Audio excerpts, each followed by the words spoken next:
on being on the ground, connecting with people, and telling their stories that help our community grow to be a better place. And Taryn, we're so excited to have you a part of this conversation. And lastly is Morgan Phelps, who is the founder of Colorful Connections, a social enterprise advancing equity and representation across industries. Thank you all so much for being here today. All right, now that we are seated, I want to just go ahead and jump right in and ask you all a little bit about what drew you to the media and journalism industry. Was there a moment that you can remember that made you say, this is a path for me, and how have you evolved in that since that time? And Morgan, we can start with you and go down the line. Oh, Lordy, of course. Oh, I think you just flick it up. Yep. Yes. Yes. Okay. I'm sorry. One more time. Yes. What drew you in? Is there a moment that you remember that drew you into media and communications? I just always loved. I think maybe like the art of just connecting with audiences. I actually started before I went into TV. I started in theater and on the stage managing side. And I always thought there was so much magic and power and influence on that side of, I guess, the table. And then from there, it went into writing and then producing.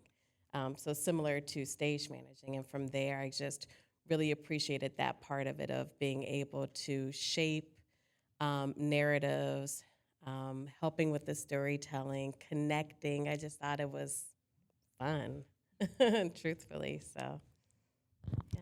Definitely. Taryn, what about you?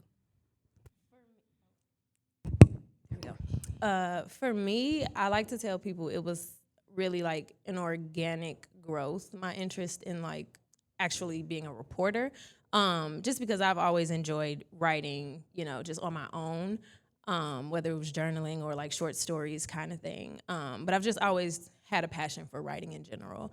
And it was probably while I was at Marquette University interning with the Milwaukee Neighborhood News Service, and that really, putting reporters in Milwaukee communities. I think that's where my love for and like just really understanding the importance of community reporting kind of grew. And I think being able to do that now with WWM just further like stresses to me the importance of being up close and personal with people who are affected by different issues, but who are also affecting change in their community. So yeah, just kind of gradual growth, I think. Yeah, I always have been a writer. It really started out with poetry, and that was like really my thing. That was my jam. But I was going to school to be an interior architect and designer. And while I was there, I had an amazing professor who was really pushing us to write and talk about the things that we were passionate about. And so at the time, in all of my work, I was looking at my peers and my friends who are doing all this creative labor, right? Whether they be rappers, musicians, visual artists, photographers, they were doing amazing work. And I wanted to kind of look into their stories and why they were working. And I wanted to make spaces about their work, right? So that they could foster in our community. And so I did a project that wound up being a culmination of me interviewing all these different type of creatives, and they put it in a magazine layout, and it was called Copyright, right? And so when I did that work, I found out that our community lacked journalistic platforms that actually showcase that part of our community, especially for disenfranchised folks. And so I kind of continued to do that labor while working in corporate America, and then eventually made it into a business, and then went to grad school to get a media studies degree so that I could, further understand the dynamics of those aspects. So it was really one of those things where I was being in tune with my community and my peers and noting the needs that they had and wanting to make sure that we archive that history. Thus, copyright exists. Definitely. I love that you brought that up, that you were looking for a source to tell the stories of our community, because it is, fairly rare that Black people always feel like they're represented in news and in media generally. I was looking at some Pew Research polls like a couple days ago, and they were talking about how journalists are only 6% Black, and obviously Black women are only a fraction of that percentage. And it surely, multiplies and looks the same across industries. And I'm wondering for you all, just knowing that you decided to choose this career, that you wouldn't necessarily have people in your newsrooms that might look like you, or that if you wanted those types of spaces that you would maybe have to go and build them yourself? What has allowed you to stay with it and to find new ways to make it more inclusive and connected with our community? And maybe we can start with Lexi, since you were just talking about that. Yeah, I come from a background where my family have always been advocates for things, right? And always noting that sometimes you have to go against the mold in order to do something great. And sometimes that's going to be hard. Sometimes that means you're going to have to be the first one to do it. Sometimes that means that you're going to have to do it alone, right? Sometimes that means you're going to have to build the plane while flying it. And so shout out to the feminist mother and the Black Panther father that raised me for that.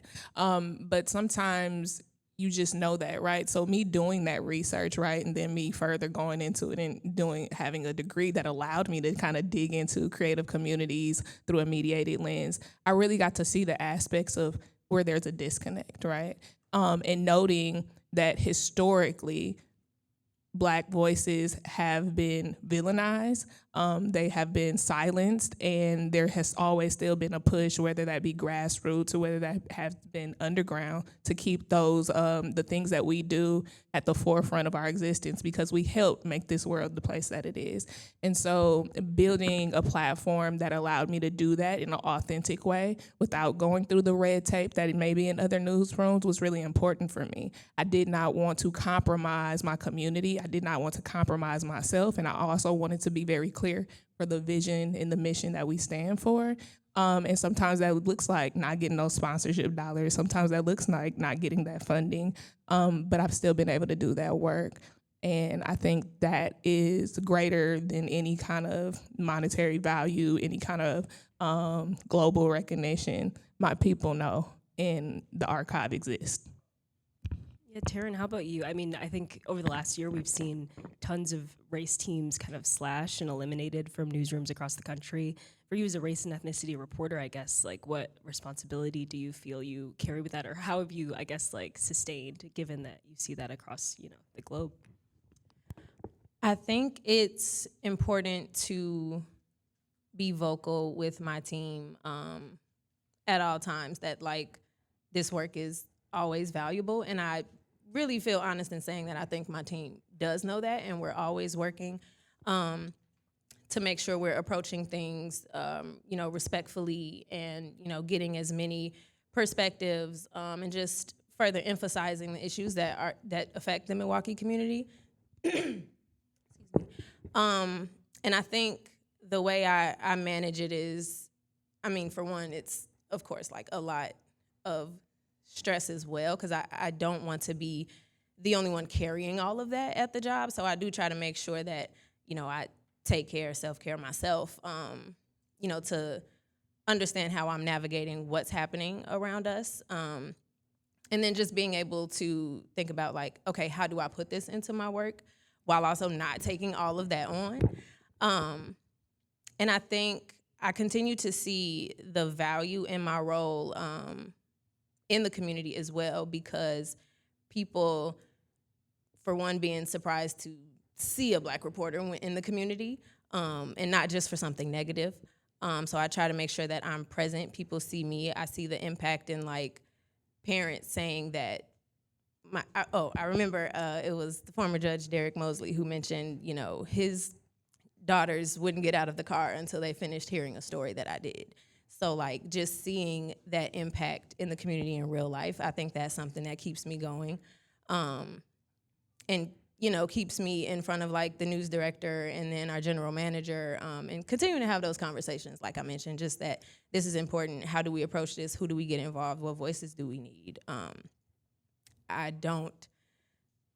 It might be kind of frustrating that you feel like you have to try to drive the point home all the time of why something is significant, but I do recognize that it just needs to be done. And I think networking events like this, and just staying in the community, involved with the important voices, I think is a way we keep that at the forefront, especially in public media where there isn't, a lot of Black folks as well who listen or who work.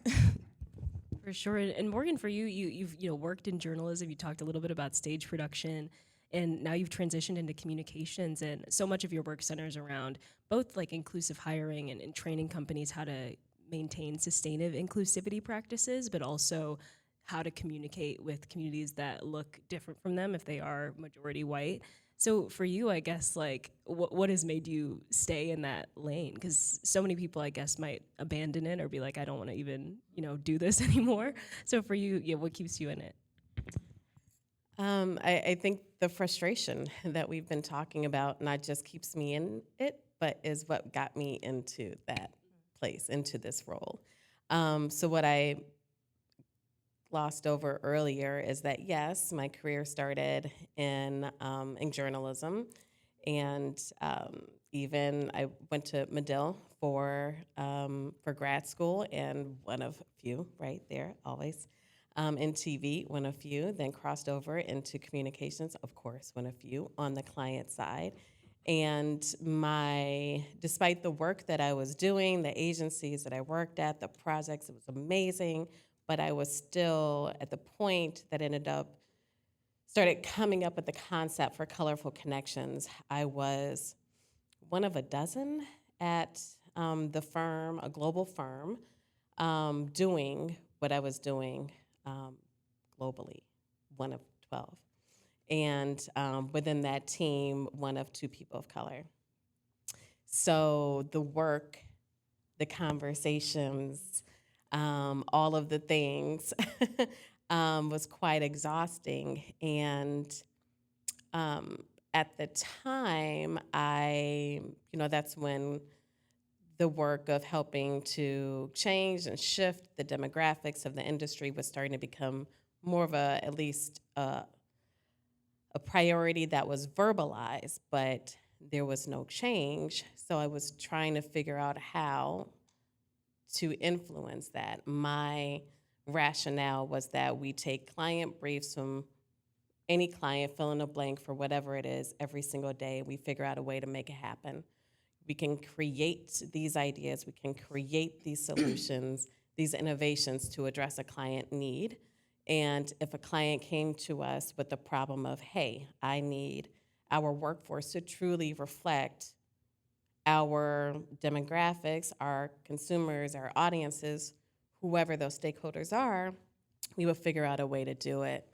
And I guess the frustrations of being that only voice and the challenges throughout, from promotions or not, of having your work stolen and being the gaslighting opposite, and even how I got into the industry of, well, you have some great experience, but we just don't know what to do with you. And knowing how I had to maneuver, I just wanted to make the journey easier for others, I guess. And it was I just got so tired and frustrated in seeing opportunities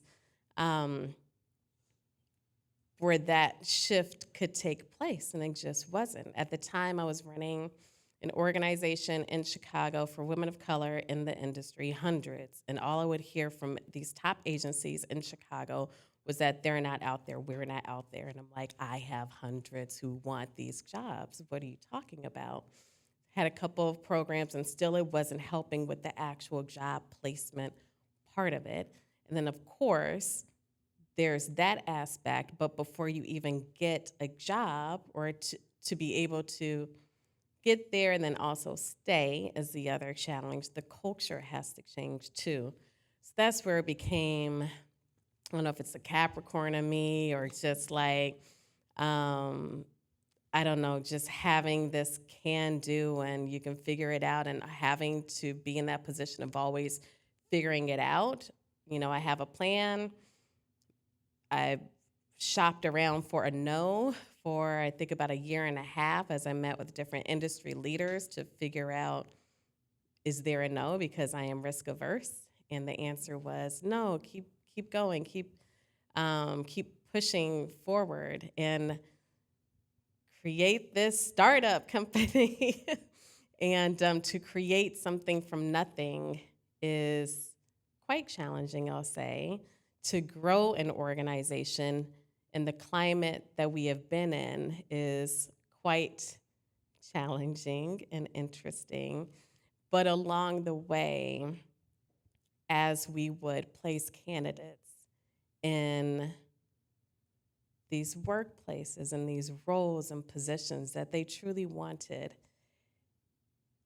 And again, in conversations with the employer side, knowing that it was the right landing pad for them, their feedback, their testimonies is what gave me the confidence, the will, and the strength to keep going every time. And no matter how hard it gets, even today, for the first person who we placed in a role, having him still be there and being promoted again and again and still enjoying his role, and others just the same, and receiving that feedback of thank you so much, thank you for seeing this in me that others didn't, then being able to go on to executive director roles when their traditional work path didn't have director or manager, whatever those key words were needed, to get that role, but seeing how, not that their path has been easy either, but being able to, or having them say that to me is what gives me the drive and the inspiration to keep going, because we can't stop. If we stop, the problems just exacerbate beyond comprehension, especially in the climate that we are in right now. I don't know if I rambled. No, that totally made sense. I want to talk a little bit about trust in all of your positions. And I do want to start with Taryn, because I think radio is so interesting, because you're obviously walking around and you walk up to someone and ask, like, can I ask you about, the saddest thing that's ever happened to you? Like in your face. And I just wanted to know, I guess, like how you navigate that kind of very sensitive reporting process, and maybe what lessons it's taught you about how to thoughtfully engage with community members. I mean, I think no matter what industry you're in, whether it's media or any other job that you could have under the sun, we all could learn from, how to thoughtfully listen and engage with people. And I'm just wondering, I guess, like how you approach that and what that routine looks like for you. Yeah, I think my routine really depends on the day. And I always joke that it's so funny I chose a career in journalism, reporting, where you have to go up to talk to people, and that's just outside of work, not what I do. Like, I'm a very quiet person just in, everyday life. But I think a lot of my process involves, of course you start a story, you're emailing folks, kind of warming them up to, like, here's the story I want to do. I'm reaching out to you because either someone recommended you, or a lot of times I see people talking about things on Facebook, and I'm like, this is interesting. I message them. I'm like, do you want to talk more about this? I think this is something that our audience could benefit from hearing. More often than not, that works for me, so I'm going to keep that in my repertoire. And the other part is also just I let people talk in those difficult conversations. Like, a lot of the times people are like, stop me because I can ramble. And I'm like, no, I'm not going to do that, because I feel like I want to just let them have that space and be as respectful as possible, and come in where it makes sense. And I think the process of telling folks the story that I'm going for and the angle and all the things, I think really laying that out first helps make them comfortable, especially when we talk about Black and brown folks, and the media has not historically, presently does not always do us well.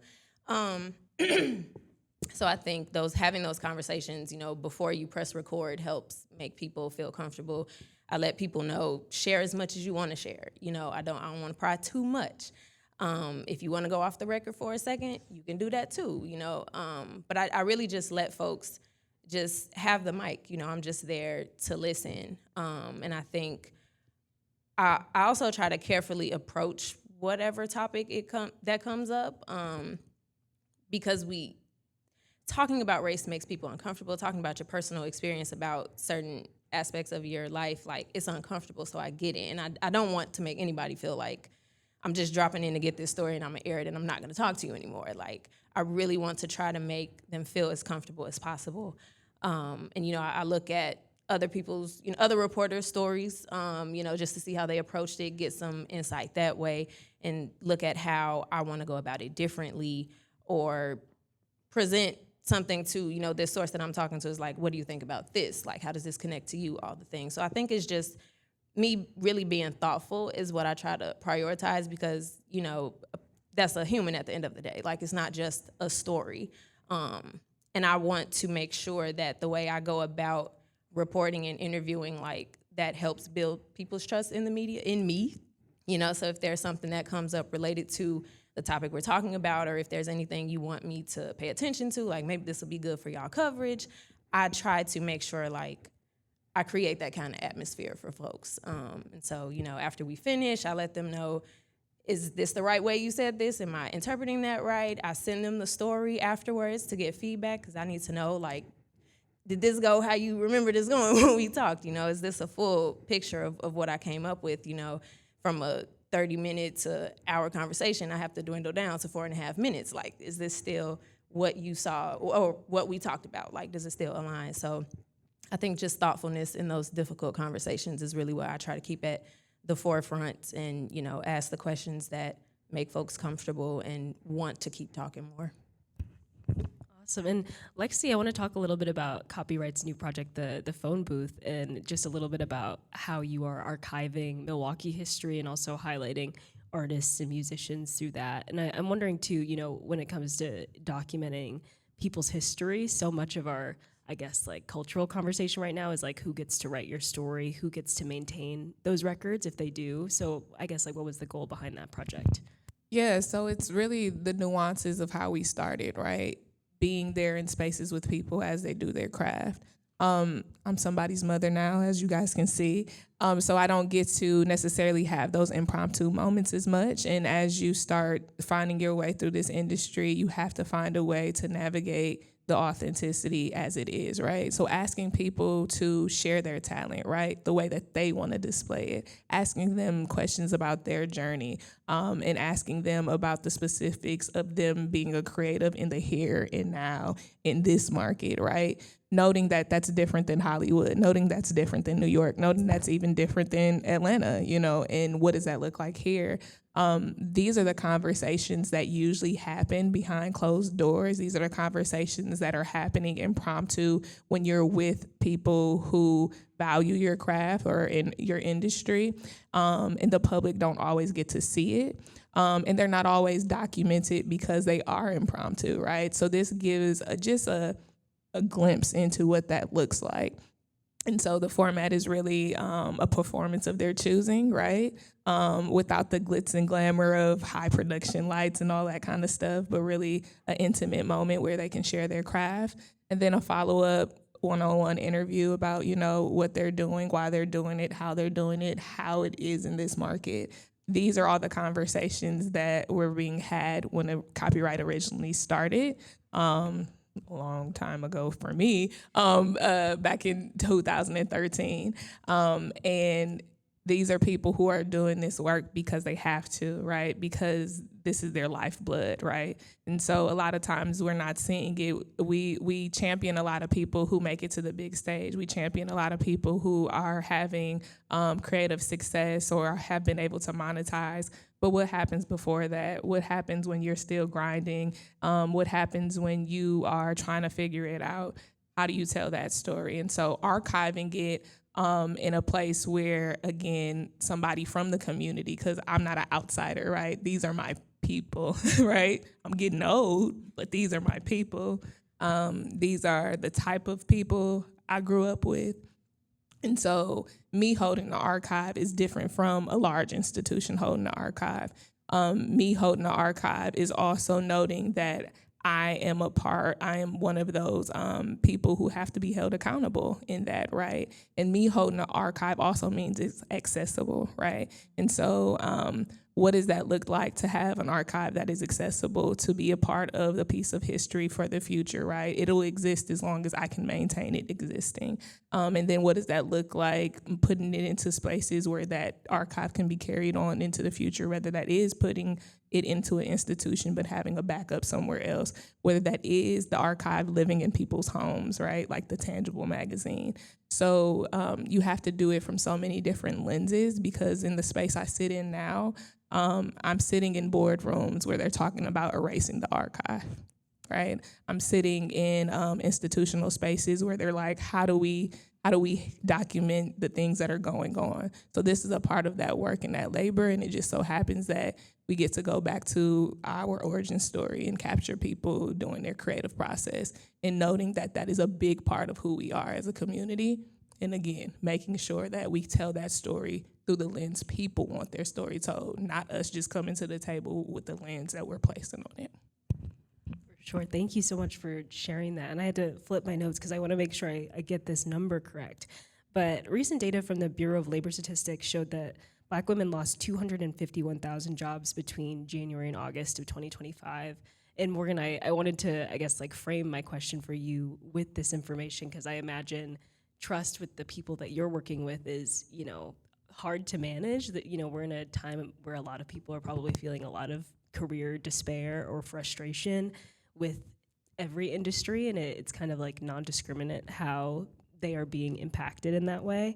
And I'm wondering for you, in work that is so centered around inclusive leadership, hiring, communication, how you're just managing existing in this political and kind of social landscape where it seems like even the idea of a conversation about inclusivity can sometimes be shunned away or, you know, pushed out the door right away from a company.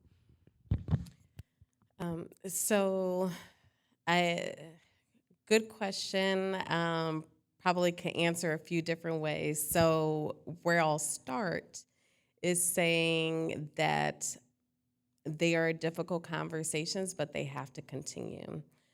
My approach, our approach has always been in being approachable.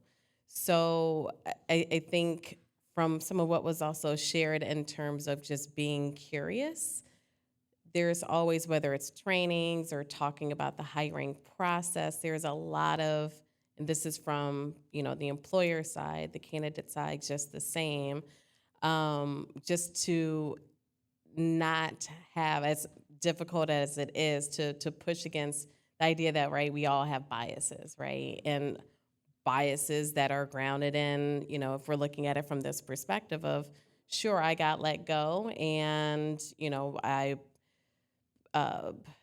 for whatever the situations are, from the, I guess, the candidate perspective, yes, a lot of mistrust when you're looking at the numbers, you're looking at the situation that's going on in the country, you're looking at a president and an administration, not to get political, but you're hearing certain things that are being said. You're seeing the EEOC where they're saying, if you are a cis white man, you know, and you think, then reach out. But that has never been the case reverse, right?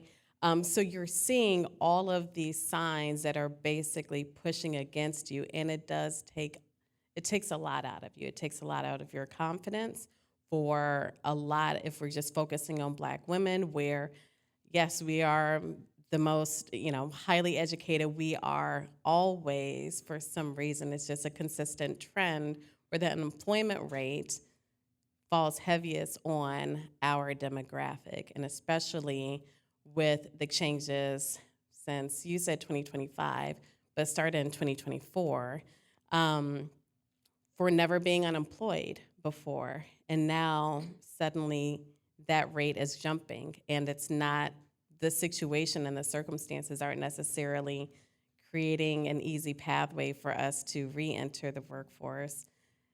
With AI, with a war that's going on, with organizations needing to be conservative with their budgets, there's just so much. And at the end of the day, before this time, even still, it was, how do I know my voice will still be heard once I'm there, right? I know what I know what I'm worth, but our value is often not seen. And the paycheck often does not follow the value, even landing that job or promotion. So I think that aspect is, unfortunately, it will be a continuous and an ongoing, I guess, thing that we'll all collectively have to continue navigating. But the external factors, I'll just say right now, this climate are even more difficult. But there's even more, again, coming back to it, even more of a reason and trust of colorful connections. Okay, I know It's folks who understand me. So the way that I am handled is different. And on the employer side, granted, there's only so much that we can do, but the way that we prep hiring teams, the way that we talk to them is different. The way that we manage those conversations, even before going into a search, are different. The first is still to this day, it's like the very first potential client did not happen. And you'll understand why. Potential client that I had a managing director in Chicago, white man, who called me, and he wanted a black man for a role. And it was a director level role, but within the first couple minutes, he's like, hey, I need a black man for this position. I'm like, a black man? Why a black man, you know? He's like, well, I just know what I want my team to look like. And I knew why, because a person who referred was a black guy. So I knew that you just want you want another one, just like him, which of course, that's prototype bias, which creates a string and one of the biggest challenges in terms of the hiring process. You just want to recreate whoever it is that left, and that's just not gonna happen. So, okay, fine, I want this black man. No. There are just, from that moment, it shaped my entire perspective and our approach and how we go about the hiring process. I don't know if you're a secret shopper, but I will never get caught up by a secret shopper. So we will design our process to be legally compliant so that if you are a secret shopper trying to be like, reverse discrimination, no, got another thing coming for you. And at the same time, to be able to, again, handle candidates, handle people where I've been there with care, to also put them in places where they can thrive.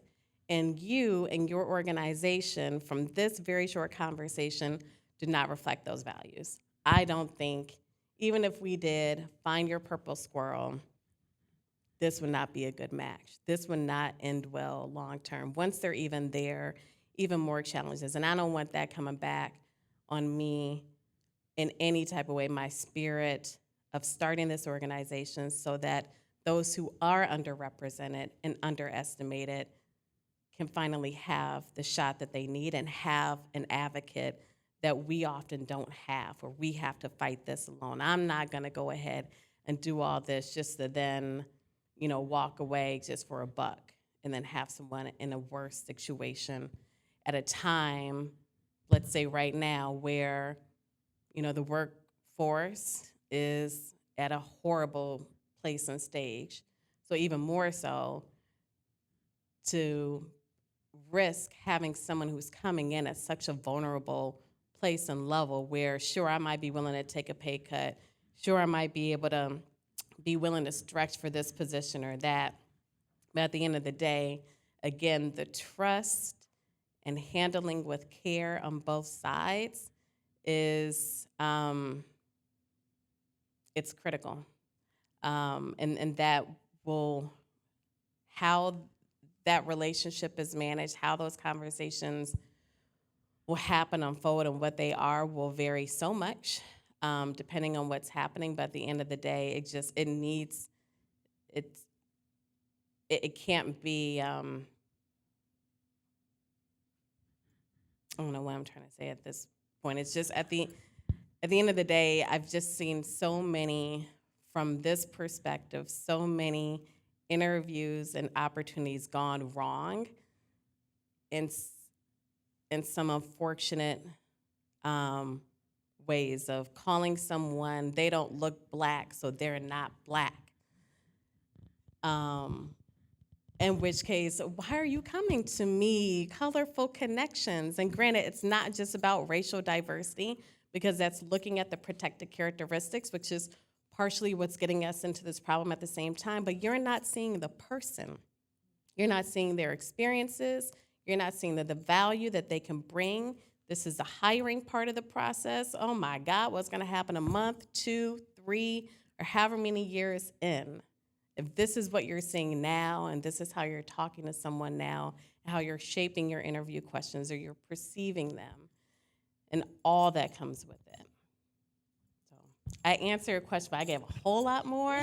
And I hopefully that was valuable. It's all insightful. It's all Okay. insightful. But one of the other questions I want to ask you, because the data is heavy and it's frustrating to hear, but I'm wondering for all of you if there's one thing that's giving you hope in this moment, or even it's Women's History Month, so if there's even someone that you look to as inspiration to keep pushing through, and maybe we can go down the line for this one, and it can be one thing, it can be small because it's they're hard to find sometimes, but I'm just curious what's giving you hope. Honestly, it's conversations like this, and it's people like this. So, to me, I mean, we're in it. We're in the struggle. We're moving forward, and I think a part of it is because of, again, if we don't, who will, right? We can't stop. We have to continue moving forward, and knowing that others are continuing to do that, it's like, okay, we got it. We got this. So to have these conversations, to share stories, like, and to be a source of strength for each other, that's what gets me through. I would agree. And also seeing more Black women continuing to do it. Seeing, if I go into spaces that there aren't any in the space, I recognize that I am, for one, privileged, but just also the importance of me being there for other little Black girls to see me, for other people in, the community to see me. I think every year as I continue this role, particularly reporting on race and ethnicity, I just continue to see the significance that it's me being there. Because if it wasn't me, who else would it be? Would there be a position at the job? Like, I think about, if this would still exist, the race and ethnicity position at WWM, and just like in what capacity. So just knowing that I'm in the space and people can see that impact and it matters to people, I think that's what keeps me going. Because like I mentioned, just like the stress that we all see of as Black women navigating these spaces and just the world in shambles, it could be, I think, easy to be like, I'm gonna check out. But just knowing that we continue to persevere and we have each other to lean on and we see that impact, I think it's all the things. Just knowing that you're making a difference in whatever space that you're in. Yeah, for me, it's the future. I think that as rough and tumultuous as now can be, you have to be hopeful for the future possibilities for the next generation. So a lot of my work where I'm navigating these spaces in real time in the industry in real time, I'm also preparing the next generation of great thinkers and in several different capacities of my life, because I think it's really important to validate that you can do this, right? Your voice matters. What you are contributing to our society matters. Your lens on this matters. And so it takes us all collectively to do that work. And so when there's hard times, I know there is a future journalist, there's a future Black woman, there's a future whatever it is that you're good at. I'm super big on people pouring into their superpowers. We all have different superpowers. I think you should pour into those. When you do something that you're passionate about, when you do something that you're good at, when you do something that you love, you get to show up and show out and actually contribute where it's necessary. And so I always look to the future. I always am saying, like, I'm doing the work here and now. It may be hard here and now, but I'm planting seeds for trees I never may be shaded by. But oh my God, if those trees are there, the oxygen that they could give to others. And so I'm thinking about that in all the work that I do. And so when something goes wrong, I'm always saying, well, how can I help it so the next person doesn't have to experience this? And if we keep doing that work and trying to do that work so the next person doesn't have to do it, giving people insight that you never received, mentoring people, even if you've never been mentored, that is the work that we do to change the world into a place that we all collectively can be proud of. So I keep going. For sure. I think that we're going to open it up for audience Q&A, but before we wrap up our main conversation, I would love to just ask you all if there's one thing that you are proud of, if people aren't familiar with your work that you've done recently, that you want to just like shout out and share so that they can know a little bit about what you're working on and again, like engage with it in the future. And we can start with Lexi and then come back up. Oh, that's hard because I'm proud to just be here, right? I'm proud to just be able to say I'm doing this work. So I'm really, really proud of that. I think one that is on a lot of people's minds when I cross paths with them when they know my work is what is the next stage for copyright. I recently said that I wouldn't be doing any more physical publications because the landscape is just not treating it the way I think it's needed. Also, my work has put me in so many different spaces now where I'm being an advocate, where I'm being a mentor, where I'm being a professor, where I'm being all these other things. And so what does that look like for me as the leader of this platform? And so what I'm proud to say is that I get to take that little seed of whatever I planted that long time ago and fertilize that into so many other different things now. And I'm really proud that I've had the capacity to do that and that I have things cooking. So not everything is meant to unveil at the moment, but there are a lot of things cooking and there will always be work to do. And I'm proud of that. I guess I'm proud of a couple things. On the story side, I'm always proud where like I reach out to people and sources and like they welcome me into different spaces to be telling stories. And one of those, I guess I'll name two. So I recently did a story with folks in a program at Independence First, which is a nonprofit that supports folks with disabilities. And I appreciated being in that space because folks were really vulnerable about, the injuries that they have. They were folks who were gunshot victims, victims of drunk drivers, and just being really open to share their stories. And what the story ultimately was like, we don't have to, folks with disabilities, everyone had like spinal cord injuries in wheelchairs. But just having them be able to tell their story of like, they still living life, and leaning on each other to have that support of like, if they're going through mental health challenges, like they just come in that space and are really just able to chill and talk to each other. So I really appreciated being in that environment and just watching them be silly, but also real about like what they want other people to know who have similar injuries of like, if you're, feeling down or like that there isn't any support out there for you, like there is, it's here. So, come get the support that Independence First provides. And then another would be I'm kind of creating this like partnership in a sense with Metcalf Park Community Bridges and really keeping up with the group and how they've been navigating bringing food access to the community as the grocery stores continue to leave the Milwaukee area. And so just some of the stories I've been able to do with them of like community fridges opening. And also I did a carpool with a few of the folks in the neighborhood. There were elder women who lived in the neighborhood, and just being able to drive and talk with them about what they think the impact it has been on like food access in the area and what they want from the city. I think just those are the stories that I think, I don't want to say personalized because you can't personalize a person, but I think just to really show like, this is what your neighbors are going through. Like, this is real life. I love those stories where we're just able to show like, maybe you don't know what's going on this side of town, but here's how people are fighting back or navigating it or all the things. So just those opportunities to,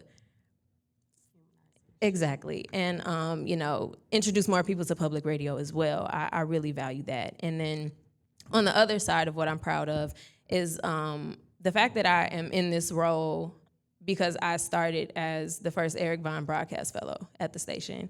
And for people who might not be familiar with that, that's a fellowship, a year-long fellowship for like entry-level journalists, probably 1 to 3 years fresh out of college, but just to get you really immersed in like a newsroom and reporting in the community, and to know that we are entering our 8th year, bringing in an 8th fellow. 7th is wrapping up in a couple more months, but I'm proud that I've had that opportunity. I'm proud that we are at our 8th fellow, and shameless plug, applications close April 5th for any young journalists, but I'm really proud to have been a part of helping bring newer journalists into the fold, some of who might be new to public media, but in general, just being able to report on the issues that matter in the Milwaukee community. I am really proud of that, because who knows where I would be had not that fellowship introduced me to public radio, where I can now do race and ethnicity reporting.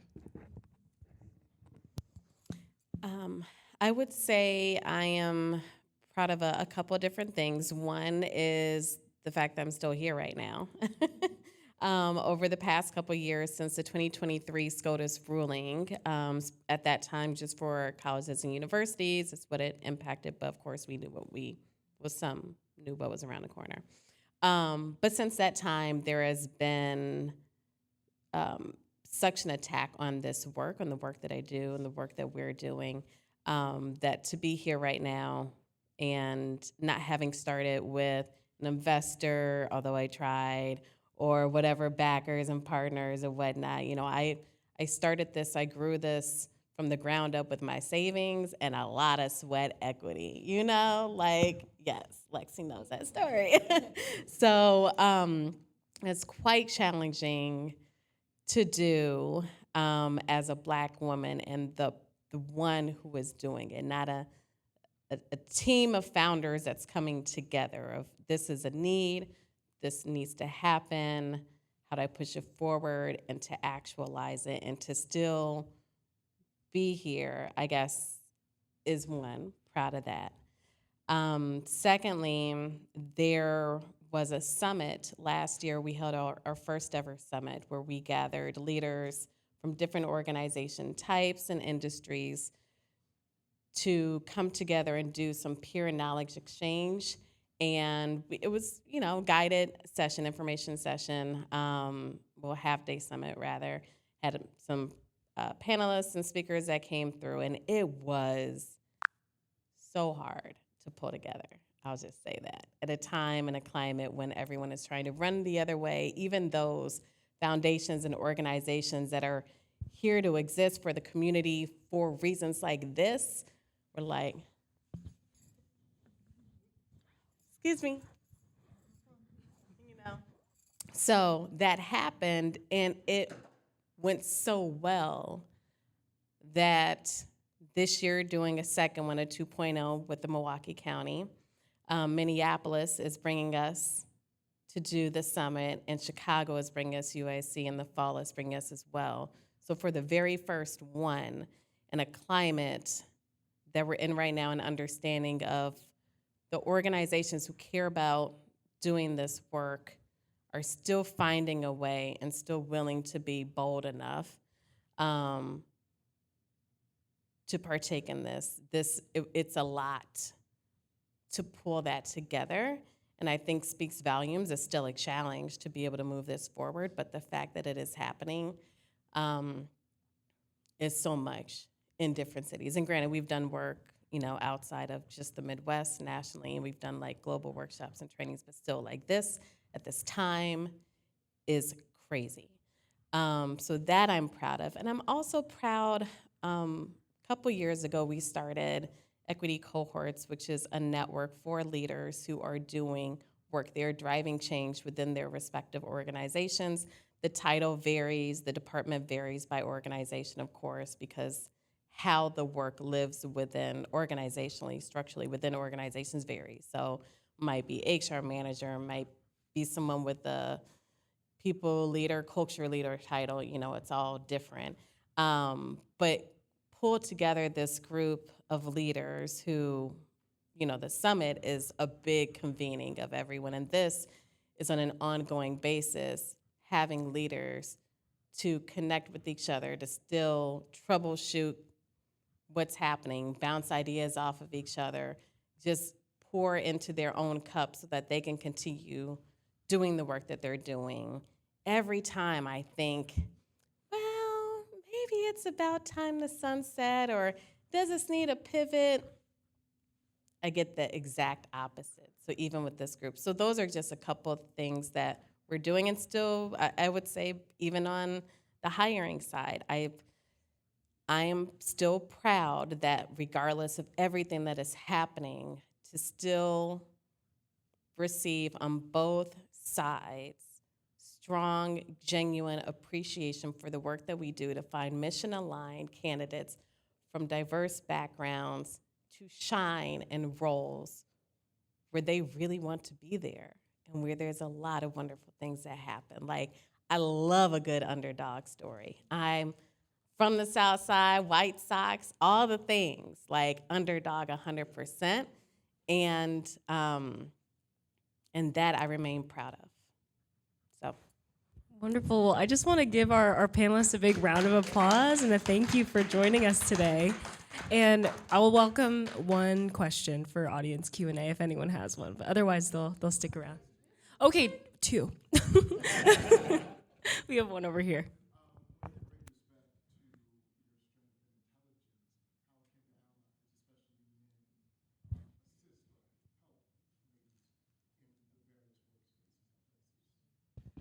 Speak up. Speak up when you see something going on that you know is absolutely affecting the Black women in that space.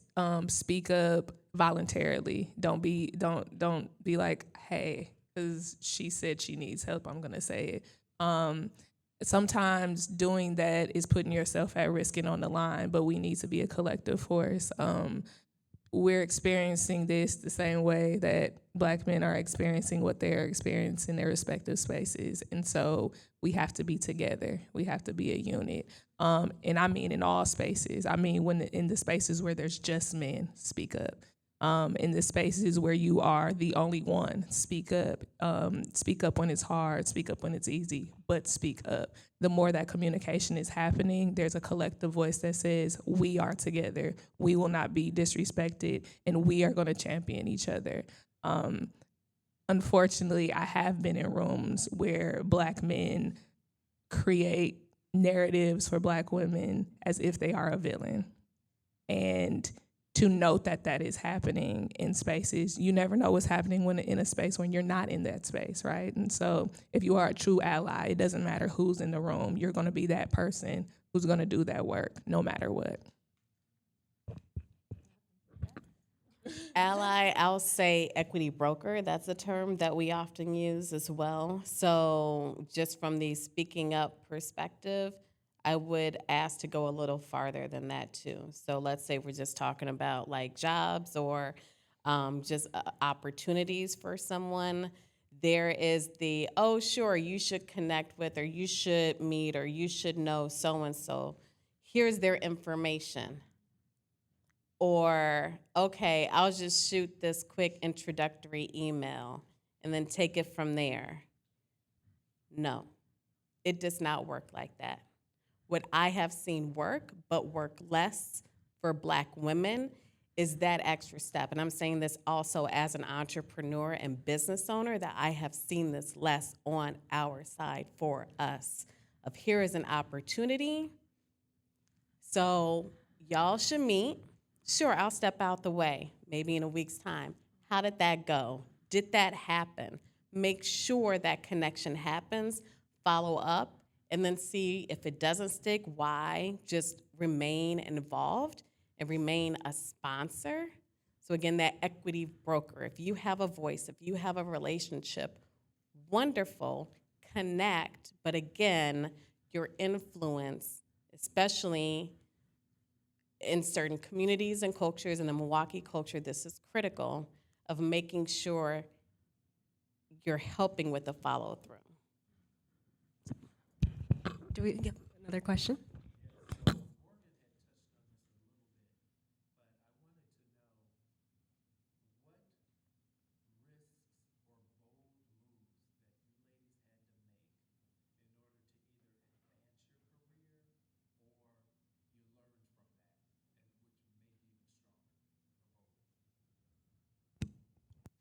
I had to leave the really, really well-paying job in corporate America that I had spent my whole undergrad training for because I needed to bet on myself. I had to leave. They didn't respect my skill and my talent. They showed me why that space wasn't an equitable space for a Black woman. And when I advocated for myself, they made it seem like I was optional. I made it very clear that I was not, and left them in a position where they knew that I didn't need them.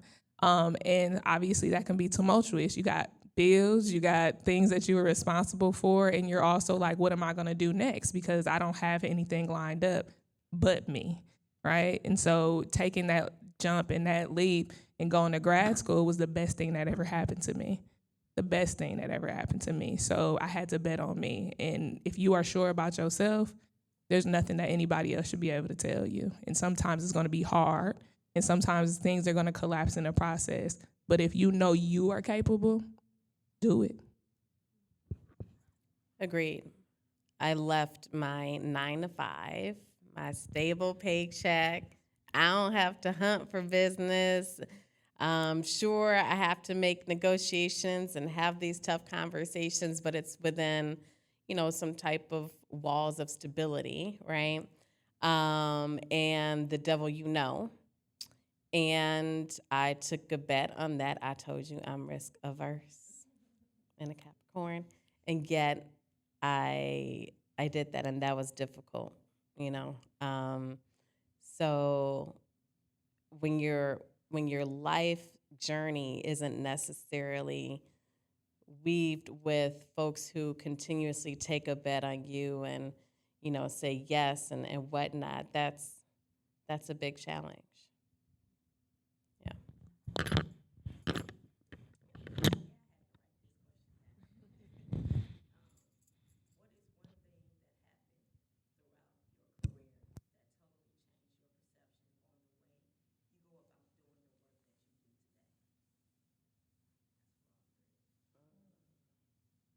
I told you that managing director story. Like, oh my God, I swear there was a bullseye on my back. Like, at that moment, I truly analysis paralysis. But after that, I synced up. I mean, wonderful friend now, Rebecca Lopez at Godfrey and Kahn. I use them for our legal team. And I designed our hiring process with legal compliance because I did not want, for the sacrifice and the risk that I took, and to know that I do have people's lives in my hands of trying to get them jobs, I needed to take that very seriously and needed to be very careful just the same.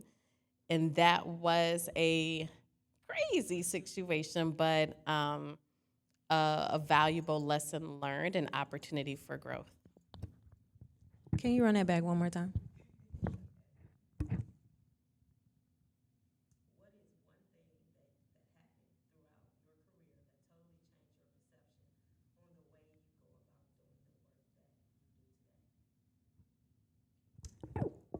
I guess for me, it would be stepping into the mentor role now for Eric Von Fellows.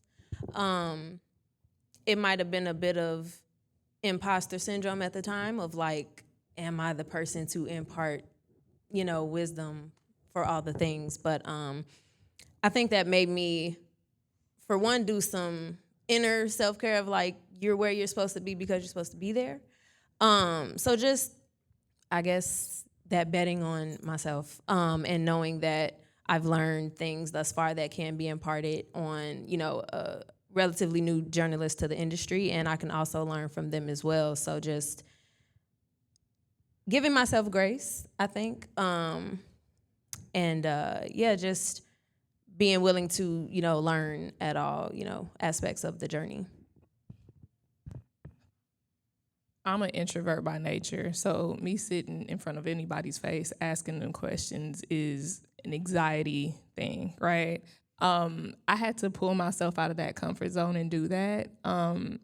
There were opportunities that people would knock on my door and say, hey, you should interview this person. I'm like, that's not how my process works. I pre-select who I'm going to do, right? But there were a few opportunities where I got to sit in the spaces and interview politicians.